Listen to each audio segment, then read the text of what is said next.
5年前，我第一次见到了雪。你要说5年前的自己来说，娱乐圈是一个全新的世界，很多事情都是在我的认知范围之外，包括我进入选秀，然后大龄男青年去参加选秀，然后进入组合青春偶像组合，然后再演戏拍戏走过来。最开始进入到表演的时候，那个时候自己是一个极度不自信的一个状态，就是找不到自我，觉得说怎么在镜头前面去很自如的去表达，去塑造这个角色。那一段时间其实痛苦了很久。说迷茫，其实我觉得就是非常单纯，就是我觉得不能说单纯，我觉得它是一个单面，就是那个时候的人生阅历也好，或者是说对这个演艺事业的一个认知也好，它都太单面了，太单薄了，就是它没有多面，变得复杂不是一件坏事情。我觉得一个人不断的成长来说，对于我来说，我现在已经28岁了，有时候在这个社会上生存下去的话，我觉得你需要学会复杂。一味的单纯跟鲁莽的话，我觉得其实是不太合适的。善良跟复杂其实它不是反义词的。一个复杂的人可能是说他会考虑事情，会考虑很多，比如如果你对于我来说，我特别在意他人的感受，我觉得这是一个复杂的人他会思考的问题。人都会是有多面性的，我觉得没有什么不好的，但是就是那一份最初的纯粹，我觉得就是那份纯粹吧。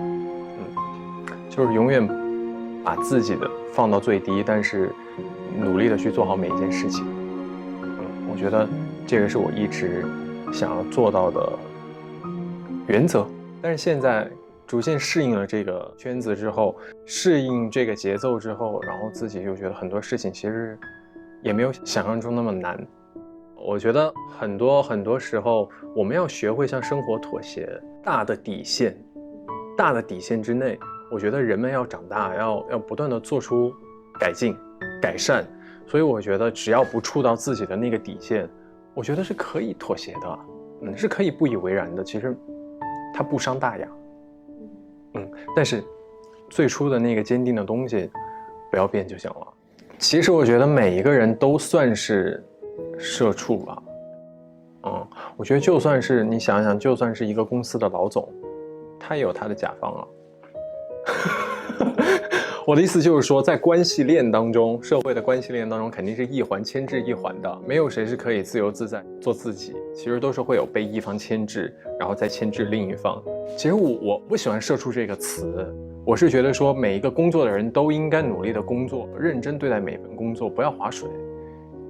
对，那为什么要用社畜这个词呢？我觉得每一个辛苦工作的人难道不值得表扬吗？天哪，如果对面是一个5年前的自己，哇，5年前的自己，我想对他说什么？你做得很好啊，你做得很好，就是保持就好。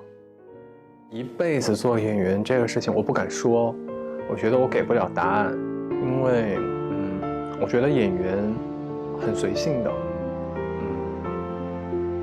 至少我也是很随性的。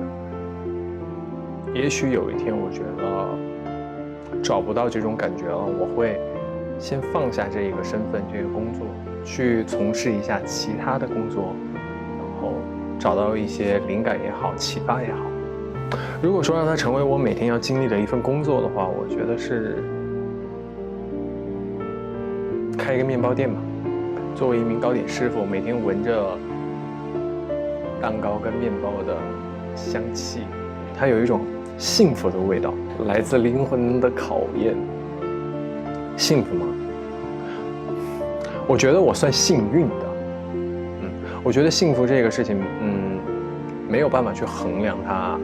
相信每个人其实内心都有现在在经历的一些困难，或者说是不开心的事情，所以我觉得幸福值是因人而异。但是我觉得我自己算是一个很幸运的人。其实我觉得还挺像猫的。我觉得可能平时在生活当中比较像猫吧。生活当中就是不太喜欢闹腾。但是一旦触发危机，还是会。2020年，下一个5年又要开始了，期待下一个5年肖战会变成什么样子？你们呢？